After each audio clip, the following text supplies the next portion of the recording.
Welcome back to New Rockstars. I'm Erik Voss, and Star Wars The Rise of Skywalker binds together not just the 9 films of the Skywalker saga, but fragments from all across the Star Wars universe, including the animated series, the games, popular legend stories, and longtime ire among the fanbase. Spoiler warning before I continue, if you have not yet seen the film, the scene that most expresses The Rise of Skywalker's appreciation of its past, and the most cryptic moment of the movie for me, took place during the final battle. Rey, in her darkest moment, hears a cacophony of voices of Jedi past, encouraging her to keep fighting. There were cameos from a ton of famous Jedi we know and love, with some interesting background on why each character says what they say. So let us break it all down. Okay, so as Rey watches resurrected Palpatine fry the Resistance fleet with Sith lightning, her gaze glides beyond all the calamity, with the path of the Sith lightning branching off, kind of like an electrical signal through the neurons in a brain, deeper and deeper into space, but also deeper and deeper into Rey's mind. And finally, Rey has broken free of the battle and the atmosphere of Exegol, seeing only a clear look at the starscape, the same background that opens every Star Wars opening crawl, and she chants,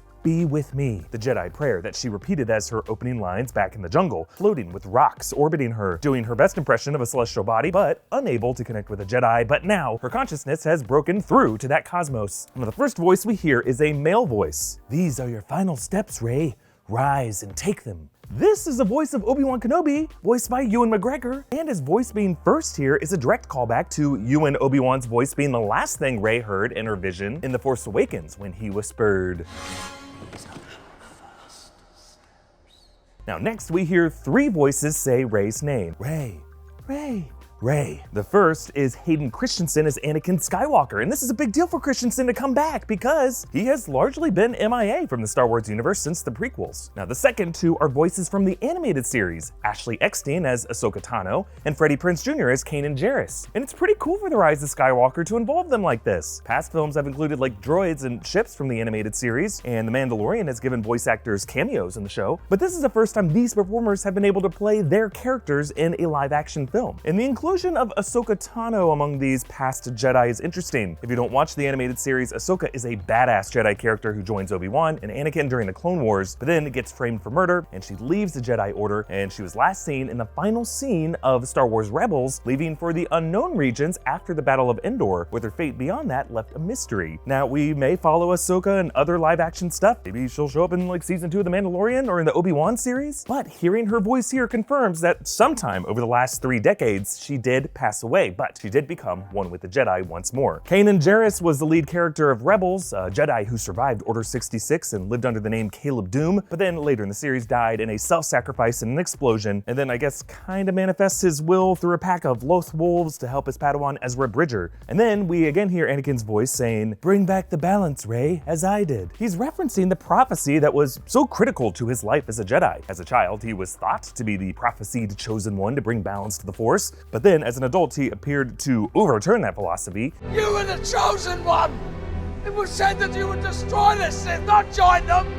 Bring balance to the Force, not leave it in darkness!" But then, in Return of the Jedi, Anakin's redemption did, in a sense, bring balance back to the Force. I don't know, if Andy wants to claim this win, I think we can give it to him. Now the next voice we hear is the Jedi Luminara Unduli, who says, "The light. Find the light, Rey." Luminara was played by Mary Oyaya in Attack of the Clones, but her character was given speaking lines in Clone Wars when she was then voiced by Olivia d'Abo, who voices her here. Her backstory, like many Jedi, is tragic, but this is a real tragic one because she dies under Order 66, and then after her execution, the Empire used her remains to trick other Jedi like Kanan Jarrus, into thinking she survived, into luring them into a trap. And here, saying "find the light" reflects her name, Luminara, which is based on the Latin root word for light. Okay, next we hear a familiar voice, Yoda, voiced as always by Frank Oz, who says, "Alone, never have you been." And then following Yoda is Qui-Gon Jinn, voiced by Liam Neeson, who says, "Every Jedi who ever lived lives in you." The words "lives in you" evoke Qui-Gon's message to Anakin about midichlorians. Midichlorians are a microscopic life form that resides within all living cells.